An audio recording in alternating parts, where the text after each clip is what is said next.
ಇವತ್ತು bike taxi Riders ಅರ್ಥ ಮಾಡ್ಕೋಬೇಕು. 3 ತಿಂಗಳಾದ್ರೂ ರಾಜ್ಯ ಸರ್ಕಾರ ಒಂದು ಪಾಲಿಸಿ ತಂದಿಲ್ಲ ಅಂದ್ರೆ ಬೈಕ್ ಟ್ಯಾಕ್ಸಿ ಬರಕ್ಕೆ ಪರ್ಮಿಷನ್ ಕೊಡಕ್ಕೆ ಇವ್ರಿಗೆ ಇಷ್ಟ ಇಲ್ಲ. ಇವತ್ತು ರಾಜ್ಯ ಸರ್ಕಾರ ಒಂದು ಕಣ್ಣಿಗೆ ಸುಣ್ಣ ಒಂದು ಕಣ್ಣಿಗೆ ಬೆಣ್ಣೆ ಹಚ್ತಾ ಇದೆ. ಯಾಕೆ ನಾವೇ ನಿಮಗೆ ಓಟ್ ಹಾಕಿ ಗೆಲ್ಸಿಲ್ವಾ? ನಾವೇನು ನಿಮ್ಮ ಕರ್ನಾಟಕದ ಪ್ರಜೆಗಳಲ್ವಾ? ಯಾಕೆ ಈ ತರ ಒಬ್ರಿಗೊಂದು ಮಾಡ್ತಾ ಇದ್ದೀರಾ? ಇದನ್ನ ಪ್ರತಿಯೊಬ್ರು ಕೇಳಲೇಬೇಕು. ರೈಡರ್ಸ್ಗಳು ಕ್ವಶನ್ ಮಾಡಿ. ಎಲ್ಲ ಇವ್ರ ಕೈಲೇ ಇದೆ. ಬೈಕ್ ಟ್ಯಾಕ್ಸಿಗೆ ಪರ್ಮಿಷನ್ ಕೊಡಬೇಕಾ ಬೇಡವಾ ಅನ್ನೋದು. ಕಣ್ಣು ಮುಚ್ಕೆ ಇವರೇ ಪರ್ಮಿಷನ್ ಕೊಡ್ಬೋದಾಯ್ತು. ಮತ್ತೆ ಯಾಕೆ ಮೇಲ್ಮನವಿಗೆ ಸಲ್ಲಿಸಬೇಕು ಸುಪ್ರೀಂ ಕೋರ್ಟ್ಗೆ? ಇದಕ್ಕೇನೋ ಒಂದು ಪಾಲಿಸಿ ತಂದ್ರೆ ಮುಗ್ದೋಗ್ತೈತೆ ಕತೆ. ಒಟ್ಟಲ್ಲಿ ಇವ್ರಿಗೆ ಬೈಕ್ ಟ್ಯಾಕ್ಸಿ ಬರೋದೇ ಇಷ್ಟ ಇಲ್ಲ. ಎದ್ದು ಕಾಣಿಸ್ತಿದೆ ಇಲ್ಲಿ ನಮಗೆ ಮೇಲ್ನೋಟಕ್ಕೆ. ಇವರು ಸುಪ್ರೀಂ ಕೋರ್ಟ್ಗಾರು ಹೋಗಿ ಕೇಸ್ ಹಾಕೊಳ್ಳಿ, ಹೈಕೋರ್ಟ್ಗಾರು ಹೋಗಿ ಕೇಸ್ ಹಾಕೊಳ್ಳಿ. ಒಟ್ಟಿನಲ್ಲಿ ಬೈಕ್ ಟ್ಯಾಕ್ಸಿ ಪ್ರೆಸೆಂಟ್ ಸ್ಟಾಪ್ ಆಗಬಾರ್ದು. ಹೆಂಗ್ ರನ್ ಆಗ್ತದೆ ಅದೇ ಥರ ರನ್ ಆಗಬೇಕು. ಕೇಸ್ ಎಷ್ಟು ವರ್ಷ ನಡೀತೆ ಮತ್ತೆ ನಡೀಲಿ, ಕಂಟಿನ್ಯೂ ಆಗಲಿ, no problem. Hi friends, welcome back to ಅರ್ಸಿ ಕೆರಿಯರ್ ಆನ್ ಯೂಟ್ಯೂಬ್ ಚಾನಲ್. ಏನು ಈ ಬೈಕ್ ಟ್ಯಾಕ್ಸ್ ಇದು ಎಲ್ಲ ಸರಿ ಹೋಯ್ತು, ಇನ್ನೇನು ನೆಮ್ಮದಿಯಾಗಿ ಡ್ಯೂಟಿ ಮಾಡಬೇಕು ಅನ್ನೋ ಅಷ್ಟರಲ್ಲೇ ಹುಡುಗರಿಗೆ ಮತ್ತೆ ಶುರುವಾಗಿದೆ ಸ್ವಲ್ಪ ಪ್ರಾಣ ಸಂಕಟ, ತಲೆನೋವು. ಏನಿದು ಹೊಸ ಹೊಸ ಕಾಯ್ದೆಗಳು ಮತ್ತೆ ಜಾರಿಗೆ ಬರ್ತವೆ? ಯಾಕೆ ಹಿಂಗೆ ಮಾಡ್ತಾ ಇದ್ದಾರೆ ಬೈಕ್ ಟ್ಯಾಕ್ಸಿ ರೈಡರ್ಗೆ? ಯಾಕೆ ಬೈಕ್ ಟ್ಯಾಕ್ಸಿಗೆ ಹಿಂದೇಟ್ ಹಾಕ್ತಾ ಇದ್ದಾರೆ? ರಾಜ್ಯ ಸರ್ಕಾರ ಪರ್ಮಿಷನ್ ಕೊಡೋಕ್ಕೆ ಯಾಕೆ ನೆಗ್ಲಿಜೆನ್ಸಿ ಮಾಡ್ತಾ ಇದೆ? ಬನ್ನಿ ಸ್ನೇಹಿತರೆ, ಇದ್ರ ಬಗ್ಗೆ ಸಂಪೂರ್ಣವಾಗಿ ಮಾತಾಡೋಣ ಈ ವಿಡಿಯೋದಲ್ಲಿ. ಏನು ಮಾಡ್ತಾ ಇದೆ ನಮ್ಮ ರಾಜ್ಯ ಸರ್ಕಾರ, ಬೈಕ್ ಟ್ಯಾಕ್ಸಿಗೆ ಯಾಕೆ ಹಿಂದೇಟ್ ಆಗ್ತಾ ಇದೆ ಅನ್ನೋದ್ರ ಬಗ್ಗೆ ಸಂಪೂರ್ಣವಾಗಿ ತಿಳಿಸ್ಕೊಡ್ತೀನಿ. ಹಾಗೆ ಫಸ್ಟ್ ಟೈಮ್ ಯಾರೆಲ್ಲ ನೋಡ್ತಾ ಇದ್ದಾರೆ ದಯವಿಟ್ಟು ಚಾನಲ್ನ ಸಬ್ಸ್ಕ್ರೈಬ್ ಮಾಡ್ಕೊಂಡು ವಿಡಿಯೋನ ವಾಚ್ ಮಾಡಿ. ಇದು ನಮ್ಮ ಕಡೆಯಿಂದ ರಿಕ್ವೆಸ್ಟ್. ಬೈಕ್ ಟ್ಯಾಕ್ಸಿಗೆ ಏನೇ ಒಂದು ಹೊಸ ಅಪ್ಡೇಟ್ ಬಂದರೆ ಖಂಡಿತ ನಾನು ತಿಳಿಸ್ಕೊಡ್ತಾನೆ ಇರ್ತೀನಿ ಎವ್ರಿಡೇ. ಸ್ವಲ್ಪ ಡಿಲೇ ಆಗ್ಬೋದು, ಇದು ನಿನ್ನೆ ಕೊಡಬೇಕಾಗಿತ್ತು ವಿಡಿಯೋ. ಆ್ಯಕ್ಚುಲಿ ಬೇರೆ ಕಾರಣಾಂತರಗಳಿಂದ ನಾನು ಬೇರೆ ವಿಡಿಯೋದಲ್ಲಿ ಬ್ಯುಸಿ ಇದ್ದೆ, ಹಂಗಾಗಿ ಇದು ಸ್ವಲ್ಪ ಕೊಡೋಕ್ಕಾಗಿಲ್ಲ. ಅದಕ್ಕೋಸ್ಕರ ಒಂದಿನ ಲೇಟ್ ಆದರೆ ಖಂಡಿತವಾಗಿ ಇದು ಅಪ್ಡೇಟ್ ತಿಳಿಸ್ಕೊಡ್ತಾ ಇದ್ದೀನಿ. ಪ್ಲೀಸ್ ದಯವಿಟ್ಟು ಸಬ್ಸ್ಕ್ರೈಬ್ ಮಾಡ್ಕೊಳ್ಳಿ, ವಿಡಿಯೋನ ವಾಚ್ ಮಾಡಿ. ಬನ್ನಿ ಸ್ನೇಹಿತರೆ, ವಿಡಿಯೋ ಸ್ಟಾರ್ಟ್ ಮಾಡೋಣ.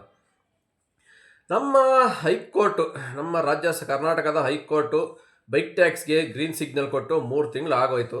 ಇದಕ್ಕೊಂದು ಪಾಲಿಸಿ ರೂಪಿಸಿ ರಚನೆ ಮಾಡಿ ಅಂತ ರಾಜ್ಯ ಸರ್ಕಾರಕ್ಕೆ ಒಂದು ಷರತ್ತು ಹಾಕಿತ್ತು. ನೀವೇನು ಬೈಕ್ ಟ್ಯಾಕ್ಸಿಗೆ ಪಾಲಿಸಿ ತೆಗ್ತೀರೋ ತಗೊಂಡು ಬನ್ನಿ, ನಮ್ಮ ಕಡೆಯಿಂದ ಯಾವುದೇ ಥರ ಬೈಕ್ ಟ್ಯಾಕ್ಸಿ ಓಡಿಸೋಕ್ಕೆ ರಿಸ್ಟ್ರಿಕ್ಷನ್ ಇಲ್ಲ. ಕರ್ನಾಟಕದಲ್ಲಿ ಎಲ್ಲ ಥರ ವೆಹಿಕಲಲ್ಲಿ ಬೈಕ್ ಟ್ಯಾಕ್ಸಿ ಮಾಡ್ಬೋದು ಅಂತ ಒಂದು ಪರ್ಮಿಷನ್ ಕೊಟ್ಟಾಯಿತು.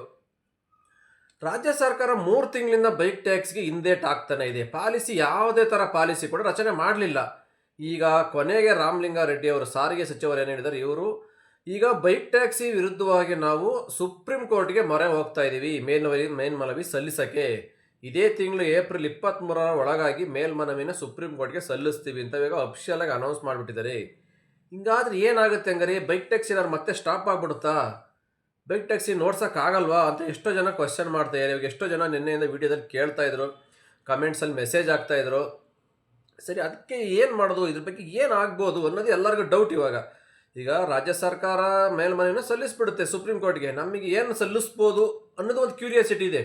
ತುಂಬ ಜನಕ್ಕೆ ಗೊತ್ತಿಲ್ಲ ಈಗ ರಾಜ್ಯ ಸರ್ಕಾರ ಏನೇನು ಚರ್ಚೆ ಮಾಡಿದೆ, ಅವರಲ್ಲಿ ಕುತ್ಕೊಂಡಿಲ್ಲವ ಈಗ ಬೈಕ್ ಟ್ಯಾಕ್ಸಿ ವಿರುದ್ಧವಾಗಿ ಏನು ಮೇಲ್ಮನವಿ ಸರುತ್ತೆ ಅಂತ ಗೊತ್ತಿಲ್ಲ. ನಮ್ಮ ಅನಿಸಿಕೆ, ನಮಗೆ ಬೈಕ್ ಟ್ಯಾಕ್ಸಿ ಕರ್ನಾಟಕದಲ್ಲಿ ಬೇಡ ಅನ್ನೋದೇ ಇವರ ಉದ್ದೇಶ ಪ್ರಮುಖವಾಗಿ. ಈ ಒಂದು ಪಾಯಿಂಟ್ 100% ಇಟ್ಟೇ ಇಡ್ತಾರೆ ಸುಪ್ರೀಂ ಕೋರ್ಟ್ಗೆ ಮೇಲ್ಮನವಿಯಲ್ಲಿ. ಯಾಕೆಂದರೆ ಇದಕ್ಕೆ ರಾಜ್ಯ ಸರ್ಕಾರ ಅವಾಗಿಂದನೂ ನಮಗೆ ಒಪ್ಪಿಗೆ ಕೊಟ್ಟಿಲ್ಲ. ಬೈಕ್ ಟ್ಯಾಕ್ಸಿಗೆ ಏನೊಂದು ಕಮಿಟಿ ರಚನೆ ಮಾಡಿದ್ರಲ್ವ, 12 ಕಮಿಟಿ, ಅವಾಗ ಕೂಡ ಅವ್ರ ಒಪಿನಿಯನ್ ಹೈಕೋರ್ಟಿಗೆ ತಿಳಿಸ್ರಿ ಅಂತ ಹೇಳಿದಾಗ ಅವ್ರು ಕಡಾಖಂಡಿತವಾಗಿ ಹೇಳ್ಬಿಟ್ರು, ನಮಗೆ ರಾಜ್ಯ ಸರ್ಕಾರಕ್ಕೆ ನಮ್ಮ ಕರ್ನಾಟಕ ರಾಜ್ಯದಲ್ಲಿ ಯಾವುದೇ ಥರ ಬೈಕ್ ಟ್ಯಾಕ್ಸಿ ರನ್ ಆಗೋಕ್ಕೆ ಇಷ್ಟ ಇಲ್ಲ. ಬೈಕ್ ಟ್ಯಾಕ್ಸಿ ರನ್ ಆಗೋದು ಬೇಡ, ಆಟೋದವರಿಗೆ ತುಂಬ ಎಫೆಕ್ಟ್ ಆಗುತ್ತೆ ಇದರಿಂದವ. ಹಂಗಾಗಿ ಅವರಿಗೆಲ್ಲ ಬಾಡಿಗೆ ಬರಲ್ಲ. ಸುಮಾರು ಜನಕ್ಕೆ ಇದು ನಂಬ್ಕೊಂಡು ಜೀವನ ಮಾಡ್ತಾಯಿರೋ ಆಟೋದವರು, ಕ್ಯಾಬ್ ಅವರು, ಅವ್ರ ಹೊಟ್ಟೆ ಮೇಲೆ ಹೊಡೆದಂಗೆ ಆಗುತ್ತೆ. ಹಂಗಾಗಿ ಬೈಕ್ ಟ್ಯಾಕ್ಸಿ ಸೇಫ್ ಇಲ್ಲ. ಇದರಿಂದ ಟ್ರಾಫಿಕ್ ಸಮಸ್ಯೆ ಜಾಸ್ತಿ ಆಗುತ್ತೆ. ಇದರಲ್ಲಿ ಎಸ್ಪೆಷಲಿ ಲೇಡೀಸ್ಗೆ ಸೇಫ್ ಇಲ್ಲ, ಮಿಸ್ಬಿಹೇವ್ ಆಗುತ್ತೆ. ಸುಮಾರು ನಾನಾ ಕಾರಣಗಳು ಕೊಟ್ಬಿಟ್ಟು ಬೈಕ್ ಟ್ಯಾಕ್ಸಿ ನಮಗೆ ಬೇಡ ಅಂತಲೇ ಅವ್ರ ಒಪಿನಿಯನ್ ಸಲ್ಲಿಸಿದರು. ಆದ್ರೂ ಹೈಕೋರ್ಟು ಇದರ ವಿರುದ್ಧವಾಗಿ ಇದೆಲ್ಲ ಒಂದು ಸಮಂಜಸವಾಗಿ ಲೆಕ್ಕ ಹಾಕಿ, ಇಲ್ಲ ಬೈಕ್ ಟ್ಯಾಕ್ಸಿಲೂ ಪ್ರಾಬ್ಲಮ್ ಇದೆ, ಆಟೋದಲ್ಲೂ ಪ್ರಾಬ್ಲಮ್ ಇದೆ, ಎಲ್ಲರೂ ಈಕ್ವಲ್ ಆಗಿದ್ದಾರೆ, ಎಲ್ಲರೂ ಜೀವನ ಮಾಡಲೇಬೇಕು ಕರ್ನಾಟಕದಲ್ಲಿ ಅನ್ನೋ ಒಂದು ಉದ್ದೇಶದಿಂದ ಬೈಕ್ ಟ್ಯಾಕ್ಸಿಗೆ ಕೊನೆಗೂ ಅಫಿಷಿಯಲ್ ಆಗಿ ಪರ್ಮಿಷನ್ ಕೊಟ್ಟರು ಅಂದರೆ ನೀವು ಯಾವ ಬೇಕಾದ್ರೂ ಹೆಂಗಾರು ಓಡಿಸಿ ಅಂತ ಹೇಳಿಲ್ಲ. ಅದಕ್ಕೆ ಒಂದು ಪಾಲಿಸಿ, ನೀವು ಬೈಕ್ ಟ್ಯಾಕ್ಸಿಗೆ ಪರ್ಮಿಷನ್ ನಮ್ಮ ಕಡೆಯಿಂದ ಕೊಟ್ಟಿದ್ದೀವಿ, ಇದಕ್ಕೆ ಏನಾದ್ರು ಒಂದು ಪಾಲಿಸಿ, ಎಲ್ಲೋ ಬೋರ್ಡಾ, ಯೂನಿಫಾರ್ಮಾ, ಇಲ್ಲ ಏನಾದ್ರು ಒಂದು ಕಂಪ್ನಿ ಹೆಲ್ಮೆಟ್ಟಾ, ಇಲ್ಲ ನಿಮ್ಮದೇ ಆದ್ರೆ ಒಂದು ಇನ್ಸೂರೆನ್ಸ್ ಬರೋ ಥರ ಏನೋ ಒಂದು ಬೈಕ್ ಟ್ಯಾಕ್ಸಿ ನೀವು ಪಾಲಿಸಿ ತನ್ನಿ. ಒಟ್ಟಿನಲ್ಲಿ ಬೈಕ್ ಟ್ಯಾಕ್ಸಿ ಬ್ಯಾನ್ ಆಗಬಾರ್ದು, ಕರ್ನಾಟಕದಲ್ಲಿ ರನ್ ಆಗಬೇಕು ಅನ್ನೋ ಒಂದು ಉದ್ದೇಶದಿಂದ ನಮ್ಮ ಹೈಕೋರ್ಟ್ ಪರ್ಮಿಷನ್ ಕೊಡ್ತು. ಆದರೆ 3 ತಿಂಗಳಾದ್ರೂ ಇವರು ಯಾವುದೇ ಪಾಲಿಸಿನ ತರಲಿಲ್ಲ. ಆಟೋದವರು ಸುಮಾರು ಸಲ ಗಲಾಟೆ ಮಾಡಿದ್ರು, ಸ್ಟ್ರೈಕ್ ಮಾಡಿದ್ರು, ಆಟೋನೆಲ್ಲ ಬಂದ್ ಮಾಡಿ ಫ್ರೀಡಮ್ ಪಾರ್ಕಲ್ಲಿ ಸ್ಟ್ರೈಕ್ ಮಾಡಿದ್ರು. ಸುಪ್ರೀಂ ಕೋರ್ಟಿಗೆ ನಾವೇ ಮೇಲ್ಮನವಿ ಸಲ್ಲಿಸ್ತೀವಿ, ನಾವೇ ಹೋಗ್ತೀವಿ, ನಮ್ಮ ಸಂಘಟನೆಗಳಿಂದ ನೀವೇನು ಮಾಡ್ತಾಯಿಲ್ಲ, ನಮಗೆ ಸಪೋರ್ಟ್ ಮಾಡ್ತಾಯಿಲ್ಲ ಅಂತ ಸುಮಾರು ಗಲಾಟೆಗಳಾಗೋಯ್ತು. ಆದರೆ ಈಗ ಫೈನಲಿ ಇವಾಗ ರಾಜ್ಯ ಸರ್ಕಾರ ಎಚ್ಚೆತ್ಕೊಂಡ್ಬಿಟ್ಟಿದೆ ಬೈಕ್ ಟ್ಯಾಕ್ಸಿ ವಿರುದ್ಧವಾಗಿ. ಬೈಕ್ ಟ್ಯಾಕ್ಸಿ ಬೇಡ ನಮಗೆ ಅನ್ನೋ ಒಂದು ಉದ್ದೇಶನ ಇಟ್ಕೊಂಡು ಹೊರಟಿದ್ದಾರೆ. ಏಕೆಂದರೆ ಬೈಕ್ ಟ್ಯಾಕ್ಸಿಗೆ ಇವರು ಪರ್ಮಿಷನ್ ಕೊಟ್ಟ ಮೇಲೆ ಒಂದು ಪಾಲಿಸಿ ತರುತ್ತಂತ ಜವಾಬ್ದಾರಿ ಇವ್ರದ್ದಾಗಿತ್ತು. ಪಾಲಿಸಿ ತಂದಿಲ್ಲ 3 ತಿಂಗಳಾದ್ರೂ. ಅಲ್ಲಿಗೆ ಅರ್ಥ ಮಾಡ್ಕೋಬೇಕು ನಾವು ಬೈಕ್ ಟ್ಯಾಕ್ಸಿ ರೈಡರ್ಸು. ಬೈಕ್ ಟ್ಯಾಕ್ಸಿಗೆ ಪಾಲಿಸಿ ತಂದಿಲ್ಲ ಅಂದರೆ ಬೈಕ್ ಟ್ಯಾಕ್ಸಿ ಕರ್ನಾಟಕದಲ್ಲಿ ರನ್ ಆಗೋಕ್ಕೆ ಇವ್ರಿಗೆ ಇಷ್ಟ ಇಲ್ಲ ರಾಜ್ಯ ಸರ್ಕಾರಕ್ಕೆ. ಹಂಗಾಗಿ ಇವಾಗ ಇವರೇ ಮೇಲ್ಮನವಿಗೆ ಅರ್ಜಿ ಸಲ್ಲಿಸ್ತಾ ಇದ್ದಾರೆ ಸುಪ್ರೀಂ ಕೋರ್ಟ್ಗೆ. ಏನು ಸಲ್ಲಿಸ್ತಾರೆ ಇದೆ, ನಮಗೆ ಬೈಕ್ ಟ್ಯಾಕ್ಸಿ ಬೇಡ ಕರ್ನಾಟಕದಲ್ಲಿ, ಇದರಿಂದ ನಮಗೇನು ಯೂಸ್ ಇಲ್ಲ, ಇದರಿಂದ ಮಿಸ್ಬಿಹೇವ್ ಜಾಸ್ತಿ ಆಗುತ್ತೆ, ಆಕ್ಸಿಡೆಂಟ್ ಆಗುತ್ತೆ, ಸೇಫ್ ಇಲ್ಲ, ಆಟೋದವ್ರ ಮೇಲೆ ಹೊಡೆದಂಗೆ ಆಗುತ್ತೆ ಅನ್ನೋ ಒಂದು ಕಾರಣಗಳು, ಸಿಲ್ಲಿ ಕಾರಣ ಇಟ್ಕೊಂಡು ಇವಾಗ ಬೈಕ್ ಟ್ಯಾಕ್ಸಿನ ಮತ್ತೆ ಸ್ಟಾಪ್ ಮಾಡೋಕ್ಕೆ ಮೇಲ್ಮನವಿಗೆ ಅರ್ಜಿ ಸಲ್ಲಿಸ್ತಾರೆ. 100% ಇದನ್ನೇ ಹೇಳೋದು ಇವರು. ಬೈಕ್ ಟ್ಯಾಕ್ಸಿ ರೈಡರ್ಸ್ ಏನು ಕಳ್ತನ ಮಾಡ್ತಾಯಿಲ್ಲ, ಕೊಲೆ ಮಾಡ್ತಾಯಿಲ್ಲ, ಅವ್ರಿಗೂ ಒಂದು ಫ್ಯಾಮಿಲಿ ಇರುತ್ತೆ, ಅವರು ಒಂದು ಬಂಡವಾಳ ಹಾಕ್ಕೊಂಡು ಅವರು ಜೀವನ ಮಾಡೋಕ್ಕೆ ಬಂದಿದ್ದಾರೆ. ಎರಡೂ ಕಡೆ ತಾಕಟಿನ ಸಮವಾಗಿ ತೂಗೋದು ಬಿಟ್ಬಿಟ್ಟು ಇವಾಗ ರಾಜ್ಯ ಸರ್ಕಾರ ಬೈಕ್ ಟ್ಯಾಕ್ಸಿ ವಿರೋಧವಾಗಿ ಹೊರಟಿದೆ ಮೇಲ್ಮನವಿಗೆ ಅರ್ಜಿ ಸಲ್ಲಿಸೋಕ್ಕೆ. ಎಷ್ಟರ ಮಟ್ಟಿಗೆ ಸರಿ ಅಂತ ನಮಗಂತೂ ಅರ್ಥ ಆಗ್ತಾ ಇಲ್ಲ. ಯಾಕೆ ಒಂದು ಕಣ್ಣಿಗೆ ಸುಣ್ಣ ಒಂದು ಕಣ್ಣಿಗೆ ಬೆಣ್ಣೆ ಹಚ್ತಾ ಇದ್ದೀರಾ ಅಂತ ನಾವು ಕ್ವಶನ್ ಮಾಡಿ ಕೇಳಬೇಕು ಇವಾಗೆಲ್ಲ. ಏನು ನಮ್ಮ ಬೈಕ್ ಟ್ಯಾಕ್ಸಿ ರೈಡರ್ಸ್ ಆಗಿರ್ಬೋದು, ಸಂಘಟನೆಗಳಾಗಿರ್ಬೋದು, ನಾವೇನು ಇವಾಗ ಓಟ್ ಹಾಕಿ ಗೆಲ್ಸಿಲ್ವ ನಿಮ್ಮನ್ನ ಸರ್ಕಾರಕ್ಕೆ? ಬೈಕ್ ಟ್ಯಾಕ್ಸಿ ರೈಡರ್ಸ್ ಏನು ಓಟೇ ಇಲ್ವ ಅವ್ರದ್ದೆಲ್ಲ ಕರ್ನಾಟಕದಲ್ಲಿ? ಎಷ್ಟು ಲಕ್ಷ ಜನ ಬೈಕ್ ಟ್ಯಾಕ್ಸಿ ರೈಡರ್ಸ್ ಕೆಲಸ ಮಾಡ್ತಿದ್ದಾರೆ.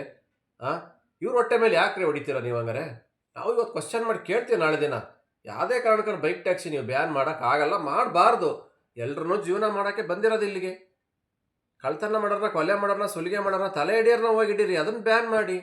ಅದು ಬಿಟ್ಬಿಟ್ಟು ನಿಯತ್ತ ಸಂಪಾದನೆ ಮಾಡ್ತಕ್ಕಂಥ ಬೈಕ್ ಟ್ಯಾಕ್ಸಿ ರೈಡರ್ಸ್ಗೆ ಯಾಕೆ ಈ ಥರ ಮಾಡ್ತೀರಾ? ಪದೇ ಪದೇ ಹಿಂದೆ ಇಟ್ಟು ಇನ್ನೇನು ಎಲ್ಲ ಸರಿ ಹೋಯ್ತು ಬೈಕ್ ಟ್ಯಾಕ್ಸಿಗೆ, ಬಿಡಪ್ಪ ನೆಮ್ಮದಿ ಕೆಲಸ ಮಾಡ್ತಾ ಇದ್ದಾರೆ ನಮ್ಮ ಹುಡುಗರು, ಮುಗೀತಿನ್ನ, ಯಾವುದೇ ಥರ ಟೆನ್ಷನ್ ಇಲ್ಲ ಕರ್ನಾಟಕದಲ್ಲಿ ಅನ್ನೋ ಒಂದು ಸ್ಟೇಜಲ್ಲಿ ಇತ್ತು ಬೈಕ್ ಟ್ಯಾಕ್ಸಿ. ಅಷ್ಟರಲ್ಲಿ ಮತ್ತೆ ಒಂದು ಕಿರಿಕು, ಒಂದು ತಲೆನೋವು ಬಂದು ತಂದೊಡ್ಡಿರೋ ಬೈಕ್ ಟ್ಯಾಕ್ಸಿಗೆ. ಇದು ಎಲ್ಲಿಗೆ ಮುಗಿಯೋದಿದ್ರೆ ಕತೆ ಆಗೋಗಿದೆ ಬೈಕ್ ಟ್ಯಾಕ್ಸಿದು. ಒಟ್ಟಲ್ಲಿ ಫೈನಲಿ ಇದು ಮುಗಿಯೋದೇ ಇಲ್ಲ. ಈ ಬೈಕ್ ಟ್ಯಾಕ್ಸಿ ಕೊನೆವರೆಗೂ ಹಿಂಗೆ ಜಗಳ ಜಂಜಾಟ ಕಿತ್ತಾಡದಲ್ಲೇ ಸಾಯ್ತಾ ಇರಬೇಕು ಹುಡುಗರು. ನೆಮ್ಮದಿಯಾಗಿ ಡ್ಯೂಟಿ ಮಾಡೋಕ್ಕೂ ಆಗಲ್ಲ. ಈಗ ಮತ್ತೆ ಇವ್ರು ಏನಾದ್ರು ಮೇಲ್ಮನವಿ ಸಲ್ಲಿಸ್ತಾರೆ, ಅಲ್ಲಿಂದ ಏನಾದ್ರು ಮತ್ತೆ ಪ್ರೆಸೆಂಟ್ ಇಷ್ಟು ದಿವಸ ಸ್ಟಾಪ್ ಆಗಬೇಕು ಬೈಕ್ ಟ್ಯಾಕ್ಸಿ ಯಾರು ಮಾಡಬಾರ್ದು, ಇಲ್ಲ ಇಂಥ ನೆಕ್ಸ್ಟ್ ಇನ್ನೊಂದು ಇಯರಿಂಗ್ ಡೇಟ್ ಕೊಡ್ತಾರೆ ಸುಪ್ರೀಂ ಕೋರ್ಟಲ್ಲಿ, ಇಲ್ಲಿ ಏನೋ ಒಂದು ಆಗ್ಬೋದು. ಇವಾಗ ಏನು ನಮ್ಮ ರಾಜ್ಯ ಸರ್ಕಾರದಲ್ಲಿ ಸುಮಾರು ವರ್ಷದಿಂದ ಕೇಸ್ ನಡೀತು, ಸುಮಾರು 106 ಇಯರಿಂಗ್ ಡೇಟ್ ಆಗೋದು, ಯಾವ ಡೇಟಲ್ಲೂ ಆಗಲಿಲ್ಲ. ಇನ್ನೇನು ಮುಗಿದು ಬಿಡಪ್ಪ ಬೈಕ್ ಟ್ಯಾಕ್ಸಿ ಕತೆ, ಏನು ಇವರು ಪರ್ಮಿಷನ್ ಕೊಡಲ್ಲ, ಬರೀ ಬೈಕ್ ಟ್ಯಾಕ್ಸಿ ನೆಗೆಟಿವ್ ಆಗಿ ಆಗ್ತಾಯಿದೆ, ಹಿಂದೇಟ್ ಆಗ್ತಾಯಿದೆ ಅನ್ನೋ ಟೈಮಲ್ಲಿ ಬೈಕ್ ಟ್ಯಾಕ್ಸಿಗೆ ಪರ್ಮಿಷನ್ ಬಂತು. ಆ ನಂತರ ಎಲ್ಲರೂ ಹುಡುಗರು ಸ್ವಲ್ಪ ನೆಮ್ಮದಿಯಾಗಿ ನಿಟ್ಟುಸಿರು ಬಿಟ್ಟರು. 3 ತಿಂಗಳಿಂದ ಯಾವುದೇ ಥರ ಟೆನ್ಷನ್ ಇರಲಿಲ್ಲ, ಯಾವ ಆಟೋ ಡ್ರೈವರ್ ಕಿರಿಕಿರಲಿಲ್ಲ. ಎಲ್ಲೋ ಸಣ್ಣ ಪುಟ್ಟ ಅಲ್ಲೊಂದಿಲ್ಲೊಂದು ಘಟನೆಗಳಾಗೋದು ಬಿಟ್ಟರೆ 100ಕ್ಕೆ 99% ಧೈರ್ಯವಾಗಿ ಡ್ಯೂಟಿ ಮಾಡ್ತಾಯಿದ್ರು ಹುಡುಗರು. ಆದರೆ ಇವಾಗ ರಾಜ್ಯ ಸರ್ಕಾರದ ಸಾರಿಗೆ ಸಚಿವರು ರಾಮಲಿಂಗಾರೆಡ್ಡಿ ಅವರು ಇವಾಗ ನಿನ್ನೆ ಹೇಳ್ಬಿಟ್ಟಿದ್ದಾರೆ, ಸುಪ್ರೀಂ ಕೋರ್ಟಿಗೆ ಹೋಗ್ತಾ ಇದ್ದೀವಿ ಬೈಕ್ ಟ್ಯಾಕ್ಸಿಗೆ ಮೇಲ್ಮನವಿ ಸಲ್ಲಿಸೋಕ್ಕೆ ಅಂತ. ಏನು ಸಲ್ಲಿಸ್ತೀವಿ ಅಂತ ಹೇಳಿಲ್ಲ, ಏನು ಸಲ್ಲಿಸ್ತಾರೆ ಅಂತ ನಮಗೆ ಗೊತ್ತು, ಏಕೆಂದರೆ ಅವಾಗಿಂದ ಬೈಕ್ ಟ್ಯಾಕ್ಸಿ ವಿರೋಧವಾಗಿ ಅಲ್ಲ ಬಂದಿರೋದು. ಇನ್ನೇನು ಸಲ್ಲಿಸ್ತಾರೆ? ಈಗ ಹೇಳಿದ್ನಲ್ಲ, ಇದನ್ನೇ ಸಲ್ಲಿಸೋದವರು, ಬೈಕ್ ಟ್ಯಾಕ್ಸಿ ಬೇಡ ನಮಗೆ ಅಂತಾನೆ. ಓಕೆ, ಏನು ಮಾಡ್ತಾರೋ ಮಾಡಲಿ, ತಾನೊಂದು ಬಗೆದರೆ ದೈವ ಒಂದು ಬಗೆತೈತೆ ಅಂತ ಗಾದೆ ಹೇಳಲ್ವ, ಹಂಗೆ ಎಲ್ಲ ನೋಡೋಕೆ ದೇವರೊಬ್ಬಿದ್ದಾನೆ ಮೇಲೆ, ತೊಂದರೆ ಇಲ್ಲ. ಬೈಕ್ ಟ್ಯಾಕ್ಸಿ ವಿರೋಧವಾಗಿ ನೀವು ಹೋರಾಡಿ. ಆದ್ರೂ ಸುಪ್ರೀಂ ಕೋರ್ಟಿಂದ ನಮಗೆ ಆಲ್ರೆಡಿ ಆವಾಗಲೇ ಪರ್ಮಿಷನ್ ಬಂದಾಯಿತು, ಬೈಕ್ ಟ್ಯಾಕ್ಸಿಗೆ ಯಾವುದೇ ಥರ ರೆಸ್ಟ್ರಿಕ್ಷನ್ ಇಲ್ಲ ಸೆಂಟ್ರಲ್ ಗೌರ್ಮೆಂಟಿಂದ, ನಾವೆಲ್ಲ ಮಾಡ್ಬೋದು. ನಿಮ್ಮ ಸ್ಟೇಟ್ಗಳಿಗೆ ಬಿಟ್ಟಿದ್ದು, ನೀವು ಪರ್ಮಿಷನ್ ಕೊಡ್ತಿರೋ ಬಿಡ್ತಿರೋ, ಇಲ್ಲ ಏನೊಂದು ರೂಲ್ಸ್ ತಂದು ಜಾರಿ ಮಾಡ್ತಿರೋ ಅನ್ನೋದು ನಿಮ್ಮ ಸ್ಟೇಟ್ಗಳಿಗೆ ಬಿಟ್ಟಿದ್ದು ಅಂತ ಸೆಂಟ್ರಲ್ ಗೌರ್ಮೆಂಟ್ ಆವಾಗಲೇ ಅಫಿಷಿಯಲಾಗಿ ಅನೌನ್ಸ್ ಮಾಡಿತ್ತು, ಸುಮಾರು ವರ್ಷನೇ ಆಗ್ತಾ ಬಂತು. ಆದರೆ ಇವಾಗ ಮತ್ತೆ ಇವರು ಸುಪ್ರೀಂ ಕೋರ್ಟ್ಗೆ ಹೋಗ್ತಿದ್ದಾರೆ ನಮಗೆ ಬೈಕ್ ಟ್ಯಾಕ್ಸಿ ಬೇಡ ಅಂತ. ಇದು ಹೆಂಗೆ ಅಂತ ಗೊತ್ತಾಗ್ತಾ ಇಲ್ಲ. ಇವಾಗ ಕೊಂಕಣ ಸುತ್ತಿ ಮೈಲಾರಕ್ಕೆ ಬಂದರು ಅಂತಾರಲ್ಲ, ಹಂಗಾಯಿತು. ಇವ್ರ ಕೈಲೂ ಸಹ ಪಾಲಿಸಿ ತರೋಕ್ಕಾಗ್ತಾ ಇಲ್ಲ, ಇವ್ರ ಕೈಲೂ ಪರ್ಮಿಷನ್ ಕೊಡೋಕ್ಕಾಗ್ತಾ ಇಲ್ಲ. ಈಗ ಮತ್ತೆ ಸುಪ್ರೀಂ ಕೋರ್ಟ್ಗೆ ಹೋಗಿ ಏನು ಮಾಡ್ತಾರೆ? ಎಲ್ಲ ಇವ್ರ ಕೈಲೇ ಇದೆ. ಕೊಡ್ಬೋದಾಯಿತು ಬೈಕ್ ಟ್ಯಾಕ್ಸಿಗೆ ಪರ್ಮಿಷನ್ನು, ಅದಕ್ಕೆ ಅದೊಂದು ರೂಲ್ಸ್ ಆ್ಯಂಡ್ ರೆಗ್ಯುಲೇಷನ್ ತಂದು ಒಂದು ಯೂನಿಫಾರ್ಮು, ಇಲ್ಲ ಒಂದು ಫುಲ್ ಹೆಲ್ಮೆಟ್ ಕಂಪಲ್ಸರಿ ಬೇಕು ಕಂಪ್ನಿದು, ಇದಕ್ಕೊಂದು ಇನ್ಸೂರೆನ್ಸ್ ಇರಬೇಕು, ಇಲ್ಲ ಒಂದು ಎಲ್ಲೋ ಬೋರ್ಡಲ್ಲೇ ಬೈಕ್ ಟ್ಯಾಕ್ಸಿ ಓಡಬೇಕು, ಈ ಥರ ಏನೋ ಒಂದು ಪಾಲಿಸಿ ರೂಲ್ಸ್ ತಂದು ಜಾರಿ ಮಾಡಿದರೆ ಇದರಲ್ಲ ಸುಮಾರು ಜನ ಕಡಿಮೆ ಆಗೋರು. ಏನು 5-6 ಲಕ್ಷ ಜನ ಇದ್ರಲ್ವಾ, ಯಾರಲ್ಲಿ 2-3 ಲಕ್ಷ ಹೊರಟೋಗೋರು, ಮಿಕ್ಕಿದವರು ನೆಮ್ಮದಿಯಾಗಿ ಕೆಲಸ ಮಾಡೋರು ಇಲ್ಲೇ ಕರ್ನಾಟಕದವರು, ಅವ್ರ ಹೆಸರಲ್ಲೇ ಗಾಡಿ ರಿಜಿಸ್ಟರ್ ಆಗಿರಬೇಕು, ಅವರೇ ಡ್ರೈವರ್ ಗಾಡಿ ಓಡಿಸ್ಬೇಕು. ಈ ಥರ ಕೆಲವೊಂದು ರೂಲ್ಸ್ ಆ್ಯಂಡ್ ರೆಗ್ಯುಲೇಷನ್ ಜಾರಿ ತಂದರೆ ಪ್ರಾಬ್ಲಮ್ ಸಾಲ್ವ್ ಆಗೋವೆಲ್ಲವ. ಆಕ್ಸಿಡೆಂಟ್ ಆಗೋದು ಕಮ್ಮಿ ಆಗೋದು, ಅನ್ನೆಸೆಸರಿ ಬೇರೆ ರಾಜ್ಯದಿಂದ ಬಂದು ಇಲ್ಲಿ ಮಾಡ್ತಕ್ಕಂಥ ಹುಡುಗರ ಸಂಖ್ಯೆನೂ ಕಮ್ಮಿ ಆಗೋದು, ಆಟಕ್ಕೂ ಬಾಡಿಗೆ ಚೆನ್ನಾಗಿ ಬರೋವು, ಅವರು ನೆಮ್ಮದಿಯಾಗಿ ಡ್ಯೂಟಿ ಮಾಡೋರು.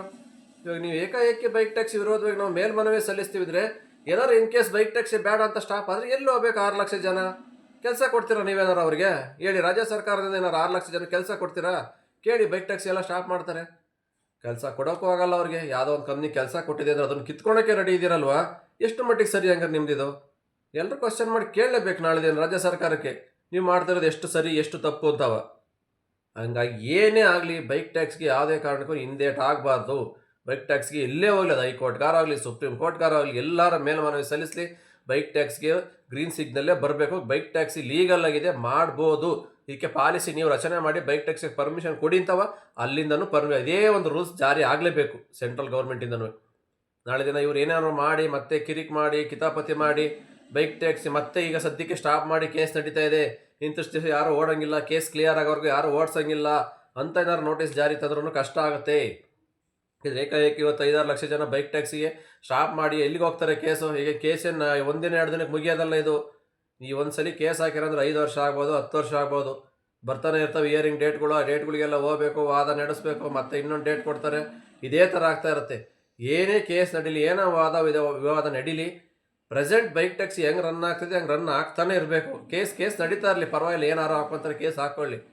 ಫೈನಲ್ ತೀರ್ಪು ಅಂತ ಮತ್ತೆ ಸೆಂಟ್ರಲ್ ಗೌರ್ಮೆಂಟಿಂದ ಬರೋ ಗಂಟನೂ case Rapido bike taxi run ಆಗ್ತಾನೆ ಇರಬೇಕು ಕರ್ನಾಟಕದಲ್ಲಿ. ಯಾವುದೇ ಕಾರಣಕ್ಕೂ ಸ್ಟಾಪ್ ಆಗಂಗಿಲ್ಲ. ಟೆಂಪ್ರವರಿ ಆಗ್ಬೋದು, ಪರ್ಮನೆಂಟ್ ಆಗಿರ್ಬೋದು. ಇದು ನಮ್ಮ ಅನಿಸಿಕೆ. ನಿಮ್ಮ ಏನೇ ಅನಿಸಿಕೆ ಏನಂತ ಕಮೆಂಟ್ ಬಾಕ್ಸ್ ತಿಳಿಸ್ತಿದ್ರೆ ಇದ್ರ ಬಗ್ಗೆ ಇನ್ನೂ ಮಾತಾಡೋದಿದೆ. ನೆಕ್ಸ್ಟ್ ವಿಡಿಯೋದಲ್ಲಿ ಇನ್ನೂ ಸ್ವಲ್ಪ ವಿವರಣೆಯನ್ನು ಕಂಪ್ಲೀಟಾಗಿ ತಿಳಿಸ್ಕೊಡ್ತೀನಿ. ಸದ್ಯಕ್ಕೆ ಈ ವಿಡಿಯೋ ಲಾಂಗ್ ಆಗುತ್ತೆ ಅಂತ ಇಲ್ಲಿಗೆ ಮುಗಿಸ್ತಾ ಇದ್ದೀನಿ. ಮತ್ತೆ ಸಿಗ್ತೀನಿ ಮುಂದಿನ ವಿಡಿಯೋದಲ್ಲಿ. ಅಲ್ಲಿವರೆಗೂ take care, bye bye, have a nice day. ಜೈ ಹಿಂದ್, ಜೈ ಕರ್ನಾಟಕ ಮಾತೆ.